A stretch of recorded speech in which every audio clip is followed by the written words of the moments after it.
Hello, നിക്ക് ഇത് കണ്ട ഈ ഹെയർ ടോണിക് ഇല്ലേ, ഹെയറിൽ പാക്ക് ഇടാൻ ടൈമില്ലാത്തവർക്കും മെനക്കെടാൻ വയ്യാത്തവർക്കും അതുപോലെ തന്നെ ഹെയർ കെയർ ചെയ്യാൻ ഒട്ടും ടൈമില്ലപ്പാ, നമുക്ക് വീട്ടിൽ പണിയുണ്ട് അല്ലെങ്കിൽ നമുക്ക് വർക്ക് ഉണ്ട്, അങ്ങനെയുള്ള ആൾക്കാർക്കൊക്കെ വേണ്ടിയുള്ള ഒരു അടിപൊളി ഹെയർ ഗ്രോത്ത് സൊല്യൂഷനാണ് കേട്ടോ ഈ ഒരു പ്രൊഡക്റ്റ്.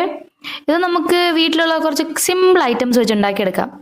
അപ്പം നമുക്ക് വീഡിയോയിലേക്ക് കിടക്കാം.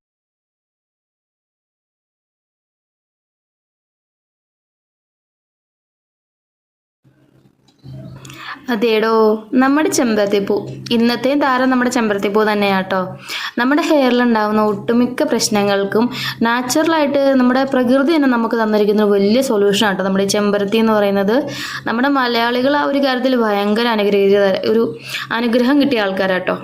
കാരണം ഈ സാധനം നമ്മുടെ വേലിയായിട്ടും അല്ലെങ്കിൽ നമ്മുടെ മലയാളികളുടെ എല്ലാവരെയും മുറ്റത്തൊരു ചെടിയായിട്ടും ഒക്കെ നമ്മളുടെ കൺമുമ്പിൽ എപ്പോഴും കാണുന്ന ഒരാളാട്ടോ അത്. അതുപോലെ നമുക്ക് അടുത്തായിട്ട് വേണ്ടത് നമ്മുടെ അലവേരയാണ്. അലവേരേൻ്റെ ഒരു ചെറിയ തണ്ടാട്ടോ ഞാൻ എടുക്കുന്നുള്ളൂ. നിങ്ങളുടെ കയ്യിൽ ഫ്രഷ് ആയിട്ടുള്ള അലവേര ഉണ്ടെങ്കിൽ അത് യൂസ് ചെയ്യുന്നതാണ് നല്ലത്. പിന്നെ നിങ്ങളുടെ കയ്യിൽ അല്ലാതെ അലോവേര അല്ലാത്തതാണെന്നുണ്ടെങ്കിലും നിങ്ങൾക്ക് യൂസ് ചെയ്യാം. ഈ രണ്ട് ഐറ്റവും നല്ല രീതിയിൽ നമുക്ക് വാഷ് ചെയ്ത് ഇതിനകത്ത് പൊടിയും കാര്യങ്ങളൊക്കെ നമുക്ക് കളഞ്ഞ് നല്ല ക്ലീൻ ആക്കി എടുക്കണം കേട്ടോ. നമ്മൾ എന്തൊരു സാധനം നമ്മൾ പ്രകൃതിയിൽ നിന്ന് കിട്ടുന്നതാണെങ്കിൽ പോലും നമ്മളെല്ലാം തന്നെ വാഷ് ചെയ്തിട്ട് നമ്മൾക്ക് യൂസ് ചെയ്യുക. കാരണം നമ്മുടെ സ്കിന്നിലേക്കാണ് നമ്മളിതൊക്കെ ചെയ്യുന്നത്. അപ്പം നാച്ചുറലായിട്ടുള്ള എല്ലാ വേകളും ഇൻസ്റ്റൻ്റ് ആയിട്ടുള്ള റിസൾട്ട് കിട്ടുമെന്ന് നിങ്ങൾ ഒരിക്കലും പ്രതീക്ഷിക്കരുത്. അതിൻ്റേതായ ടൈം എടുക്കും. താമസിച്ചിട്ടാണെങ്കിലും നമുക്ക് ലോങ് ലാസ്റ്റിംഗ് ആയിട്ടുള്ള റിസൾട്ട് തരാൻ വേണ്ടി നാച്ചുറൽ ഐറ്റങ്ങൾക്ക് സാധിക്കും കേട്ടോ. അപ്പോൾ ഞാൻ അലവേര നന്നായിട്ട് ക്രഷ് ചെയ്തിട്ട് അതിനകത്ത് നമ്മുടെ ജെല്ലൊക്കെ ഇല്ലേ ഒന്ന് പുറത്തേക്ക് വരണ രീതിയിൽ എടുത്തിട്ടുണ്ട്. നമുക്ക് എന്തോരം വേണം നമ്മുടെ ഹെയറിന് ആവശ്യം അതിന് ഇരട്ടി വെള്ളം നിങ്ങൾ അതിനകത്തേക്ക് ആഡ് ചെയ്യുക. അതായത് നമുക്ക് ആ ഇരട്ടി ചേർത്തിരിക്കുന്ന വെള്ളം വറ്റിച്ച് നമുക്ക് ആവശ്യത്തിനുള്ളൊരു വെള്ളത്തിൻ്റെ അളവിലേക്ക് നമുക്കത് മാറ്റിയെടുക്കണം. ഇതിൻ്റെ ഒരു തയ്യാറാക്കുമ്പോൾ ഒരു രീതി എന്ന് വെച്ചിട്ടുണ്ടെങ്കിൽ നമ്മുടെ ചെമ്പരത്തിപ്പൂവിലെ ഫുള്ള് കളർ അങ്ങോട്ട് ഇളകിയിട്ട് നമ്മുടെ വെള്ളത്തിലേക്ക് അങ്ങ് ആകും. നല്ലപോലെ വെള്ളത്തിലേക്ക് കളറ് പിടിച്ചിട്ട് ചെമ്പരത്തിപ്പൂ ഒരു ലൈറ്റ് യെല്ലോ കളറിലേക്ക്, അതായത് കളർ ഇല്ലാത്തൊരു രീതിയിലേക്കാകും. അതുപോലെ വെള്ളവും നന്നായിട്ട് അങ്ങോട്ട് വറ്റി നല്ല ഒരു തിക്കായിട്ടുള്ളൊരു ചെറിയൊരു തിക്നെസ് വരുന്ന രീതിയിലേക്ക് വരും. നമ്മുടെ അലവേരേൻ്റെയൊക്കെ ഒരു ജെല്ലിൻ്റെ ആ ഒരു ഇതൊക്കെ ഇല്ലേ അതൊക്കെ വെള്ളത്തിലേക്ക് ഇറങ്ങിയിട്ട് ചെറിയ തിക്നെസ് വരും. അതുവരെ നിങ്ങൾ നല്ലതുപോലെ തിളപ്പിച്ചെടുക്കുക. അലവേരയാണെങ്കിലും അതുപോലെ ചെമ്പരത്തി ആണെങ്കിലും നമ്മുടെ ഹെയറിന് നല്ലൊരു ഗ്രോത്ത് തരാനും നാച്ചുറലായ ഒരു സ്ട്രെങ്ത് തരാനും പിന്നെ നോർമലി ബ്ലാക്ക് ആൻഡ് ചെയ്യാനും അകാലനര തടയാനും ഒക്കെ ഉള്ള നാച്ചുറൽ ആയിട്ടുള്ള പവർ ഈ രണ്ട് ഇൻഗ്രീഡിയൻസിനും ഉണ്ട് കേട്ടോ.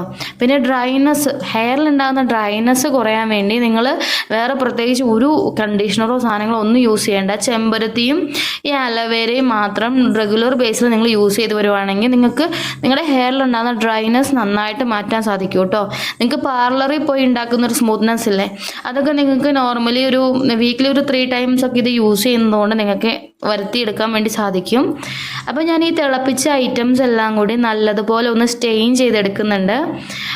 നല്ല രീതിക്ക് സ്റ്റെയിൻ ചെയ്തെടുത്ത് ഇത് നന്നായിട്ടൊന്ന് തണുക്കണം.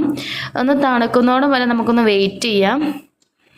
എല്ലാ സാധനങ്ങളും നമ്മൾ സ്റ്റെയിൻ ചെയ്തെടുത്തിട്ടുണ്ട് കേട്ടോ. ഇത് നല്ലതായിട്ട് തണുത്തിട്ടുണ്ട്. ഇനി ഇതിലേക്കാണ് നമ്മുടെ മെയിനായിട്ടുള്ള താരത്തെ ഇറക്കുന്നത് കേട്ടോ. അപ്പോൾ ഇതാണ് നമ്മുടെ ഗുഡ്നസിൻ്റെ റോസ്മേരി എസെൻഷ്യൽ ഓയിലാട്ടോ ഞാൻ ഇതിനകത്തേക്ക് ചേർക്കാൻ പോകുന്നത്. നിങ്ങളുടെ കയ്യിൽ എസെൻഷ്യൽ ഓയിലായിരിക്കുന്നതെങ്കിൽ നിങ്ങൾ ഈ ടൈമിൽ ചേർക്കുക. അല്ലെങ്കിൽ നിങ്ങളുടെ കയ്യിൽ റോസ്മേരി ലീഫായിട്ടായിരിക്കുന്നതെങ്കിൽ നിങ്ങൾ ചെമ്പരത്തി പൂവും അതുപോലെ തന്നെ അലവേരയും നിങ്ങൾ ഹീറ്റ് ചെയ്യാൻ വേണ്ടി ഇടൂലേ തിളപ്പിക്കുന്ന ആ ടൈമിൽ അതിലേക്ക് തന്നെ ചേർത്ത് കൊടുക്കുക. നമ്മുടെ ഈ അലവേര ഈ മിക്സിനകത്തേക്ക് നമ്മുടെ ഈ റോസ്മേരി ചേർത്തപ്പോഴേക്കും നല്ലൊരു സ്മെല്ലാണ് കേട്ടോ വരുന്നത്. ഈ പാക്കിൻ്റെ ഈ ഒരു സിറത്തിൻ്റെ ഒരു ഗുണം എന്താണെന്ന് വെച്ചിട്ടുണ്ടെങ്കിൽ നിങ്ങൾക്കിത് തലയിൽ അപ്ലൈ ചെയ്ത് കഴിഞ്ഞാൽ നിങ്ങൾ പെട്ടെന്ന് കുളിക്കണം എന്നൊന്നുമില്ല കേട്ടോ. നിങ്ങൾക്കിത് എപ്പോൾ വേണം ഏത് ടൈം വേണമെങ്കിലും നിങ്ങൾക്ക് യൂസ് ചെയ്യാം. ഇത് വെള്ളം പോലെ ആയതുകൊണ്ട് തന്നെ നിങ്ങളുടെ മുടിയിൽ ഒരു തിക്നെസ് ആയിട്ടോ അല്ലെങ്കിൽ ഒരു ഇറിറ്റേഷൻ ആയിട്ടോ ഒന്നും ഇതിരിക്കില്ല. നിങ്ങൾ അപ്ലൈ ചെയ്ത കുറച്ച് ടൈമിനുള്ളിൽ തന്നെ ഇത് നല്ലതുപോലെ നിങ്ങളുടെ സ്കാൽപ്പിലേക്ക് അപ്ലൈ ആയി പോകും. നമ്മുടെ സിറം ഞാൻ യൂസ് ചെയ്യാൻ എളുപ്പത്തിന് വേണ്ടി ഒരു സ്പ്രേ ബോട്ടിലേക്ക് മാറ്റിയിട്ടുണ്ട്.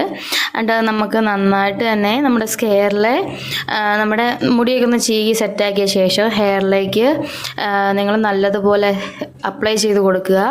സ്കാൽപ്പിലും അതുപോലെ തന്നെ എൻഡിലേക്കും നല്ലതുപോലെ തന്നെ നിങ്ങൾ അപ്ലൈ ചെയ്ത് കൊടുക്കണം. എന്തൊരു സാധനം നമ്മൾ ഹെയറിന് വേണ്ടി ചെയ്യുമ്പോഴും ഹെയറിൻ്റെ മോൾ വശം തൊട്ട് അടിവശം വരെ നല്ല രീതിയിൽ തന്നെ നമ്മളത് അപ്ലൈ ചെയ്ത് കൊടുക്കണം കേട്ടോ. നമ്മുടെ ഹെയറിന് ശരിക്കും പറഞ്ഞാൽ ജീവനുള്ളൊരു വസ്തുവായിട്ട് തന്നെ നമ്മൾ കണക്കാക്കുക. ശരിക്കും അതിന് ജീവനുണ്ട്, അതുകൊണ്ടാണുള്ളത് വളരുന്നത്. അതിനെന്തെങ്കിലും അപ്ലൈ ചെയ്ത ശേഷം നല്ലതുപോലെ വിരൽ വെച്ചിട്ട് തന്നെ മസാജ് ചെയ്ത് എല്ലായിടത്തേക്കും നിങ്ങൾക്കൊരു ബ്ലഡ് സർക്കുലേഷൻ കൊണ്ടുവരാൻ വേണ്ടി നോക്കുക കേട്ടോ. അപ്പോൾ മറ്റൊരു യൂസ്ഫുൾ വീഡിയോ ആയിട്ട് കാണുന്നവരെ ബൈ. ചാനൽ ഇഷ്ടപ്പെട്ടാൽ സബ്സ്ക്രൈബ് ചെയ്യുക, അതുപോലെ തന്നെ ബെല്ലൈക്കൺ കൂടി ഒന്ന് എനേബിൾ ചെയ്യുക. എന്തെങ്കിലും നിങ്ങൾക്ക് സംശയങ്ങളോ കാര്യങ്ങളോ എന്തെങ്കിലും ഉണ്ടെങ്കിൽ നമുക്ക് കമൻറ്റിലൂടെ അറിയിക്കുക കേട്ടോ.